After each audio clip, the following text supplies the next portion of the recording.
દાંતા તાલુકાના પાડલિયા ગામમાં આદિવાસી સમાજના નિર્દોષ પરિવારો સાથે તંત્ર દ્વારા અન્યાય થયો હોવાના ગંભીર આક્ષેપો સાથે આજે નાયબ કલેક્ટર કચેરી ખાતે ધરણા પ્રદર્શન કરવામાં આવ્યું હતું।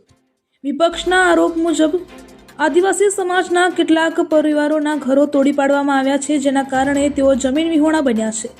વધુમાં અસરગ્રસ્ત પરિવારોની ફરિયાદ પણ તંત્ર દ્વારા સ્વીકારવામાં આવી નથી એવો આક્ષેપ પણ કરવામાં આવ્યો છે। આ મુદ્દે વડગામના ધારાસભ્ય જિગ્નેશ મેવાણીએ સરકાર અને ફોરેસ્ટ વિભાગના અધિકારીઓ પર કડક પ્રહાર કરતા જણાવ્યું હતું કે આદિવાસી સમાજ તે સમયથી અસ્તિત્વમાં છે જ્યારે ન પોલીસ હતી, ન ફોરેસ્ટ વિભાગ હતો અને ન સરકાર। સમગ્ર ગુજરાતમાં 1 કરોડથી વધુ આદિવાસીઓ છે। જો આ સમાજ રસ્તા પર ઉતરશે તો ગાંધીનગરના રસ્તા ઉપર તીરકાંઠા સિવાય કંઈ દેખાશે નહીં। તેમણે આદિવાસી સમાજ સાથે થયેલા અન્યાય સામે સરકારને ચેતવણી આપી હતી। આ ગંભીર મુદ્દે આદિવાસી સમાજને ન્યાય આપવાની માંગ સાથે કોંગ્રેસ પાર્ટી તેમજ સર્વે સમાજના લોકો દ્વારા દાંતા પ્રાંત કચેરી ખાતે ધરણા પ્રદર્શનનું આયોજન કરવામાં આવ્યું હતું। આ ધરણા કાર્યક્રમમાં બનાસકાંઠાના લોકપ્રિય સાંસદ ગેનીબેન ઠાકોર, વડગામના ધારાસભ્ય જિગ્નેશ મેવાણી, દાંતાના ધારાસભ્ય કાંતિભાઈ ખરાડી સહિત બનાસકાંઠા જિલ્લા કોંગ્રેસ સમિતિના પ્રમુખ તથા પૂર્વ ધારાસભ્ય ગુલાબસિંહ રાજપૂતે જણાવ્યું હતું કે આદિવાસી સમાજ સાથે થયેલા અન્યાય સામે સર્વે એકજૂથ થઈ અવાજ ઉઠાવવો અત્યંત જરૂરી છે। ધરણા દરમિયાન જિલ્લા કોંગ્રેસના કાર્યકરો અને સર્વે સમાજના લોકોએ મોટી સંખ્યામાં ભાગ લઈ દાંતા પ્રાંત અધિકારીને આવેદનપત્ર પાઠવી તાત્કાલિક ન્યાયની માંગ કરી હતી। આ ધરણા પ્રદર્શન દ્વારા તંત્રનું ધ્યાન આદિવાસી સમાજના પ્રશ્ન તરફ દોરીને ઘરો તોડવાની કાર્યવાહી બંધ કરવા તેમજ અસરગ્રસ્ત પરિવારોને ન્યાય અને પુનર્વસન આપવાની માંગ ઉઠાવવામાં આવી હતી। અહેવાલ ગૌતમ છત્રાલિયા, BNK ન્યૂઝ, બનાસકાંઠા। ઘટના બાદ આજે દાંતા પ્રાંત કચેરી ખાતે ધરણા કાર્યક્રમ આપણ પહોંચ્યા છે।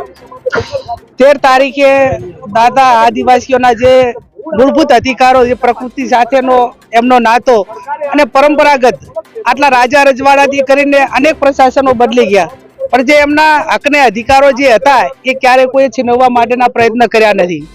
જ્યારે આ ઘટના બની એ ટાઈમે એડવાન્સમાં પ્લાનિંગ કરીને એમને વિશ્વાસમાં લઈને એમની સાથે સમાધાનકારી વલણ રાખીને જે એમનું જે નુકસાન હતું એ તંત્ર ભરપાઈ કરવાના શરતથી એમને વિશ્વાસમાં લીધા હોત તો આવડી મોટી ઘટના એ વહીવટી તંત્ર ટાળી શક્યું હોત। પણ ક્યાંક ને ક્યાંક સમગ્ર દેશમાં સમગ્ર જિલ્લામાં પોલીસ એ એમનું સાધન છે તમામ પ્રકારમાં, અને એના કારણે નિર્દોષ પોલીસવાળા પણ હોય અને રૂપારના ઉપલા અધિકારીઓના કારણે વહીવટી તંત્રના સરકારના દબાણના કારણે એમને આવી જે જગ્યાઓ હોય એમાં સંઘર્ષમાં એમને જવું પડતું હોય છે।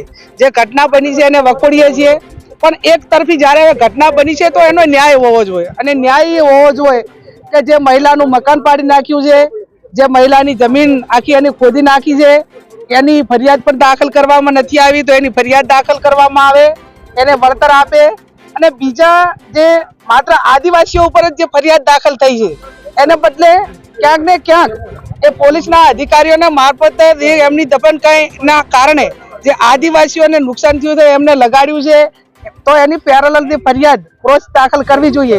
એ પણ વહીવટી તંત્રએ, પોલીસ તંત્રએ જે આદિવાસીઓ વતી પણ એની FIR દાખલ કરવી પડે।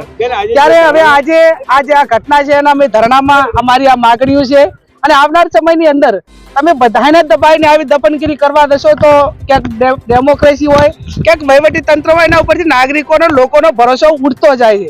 માણસ જાય તો ક્યાં જાય કે કોઈ ઘટના ક્રિમિનલ બની હોય તો એ પોલીસ તંત્ર પાસે જાય, કોઈ માગણી હોય તો વહીવટી તંત્ર પાસે જાય। જ્યારે રક્ષકો જ્યારે ભક્ષક બની રહ્યા છે ત્યારે ક્યાંક ને ક્યાંક લોકોને ના છૂટકે આજે ધરણા ઉપર આવવું પડ્યું છે। આદિવાસીઓ એકલા નથી, તમામ સમાજો દાંતાના એમની હાથે છે।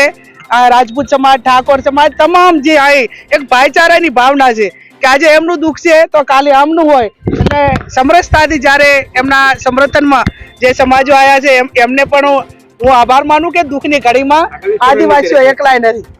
આવનાર સમયની અંદર આદિવાસીઓને અને જ્યાં પણ અન્યાય થાય છે ત્યાં ન્યાય નહીં મળે તો કોંગ્રેસ પાર્ટી એમને ન્યાય અપાવવા માટે કાયમી લડી છે અને આવનાર સમયની અંદર પણ લડશે। અને આના માટે પણ જ્યાં સેન્ટ્રલ ગવર્મેન્ટમાંથી કરીને વહીવટી તંત્રમાં જ્યાં ધ્યાન દોરવાનું હોય ત્યાં દોરીને અમે એમની સાથે છીએ।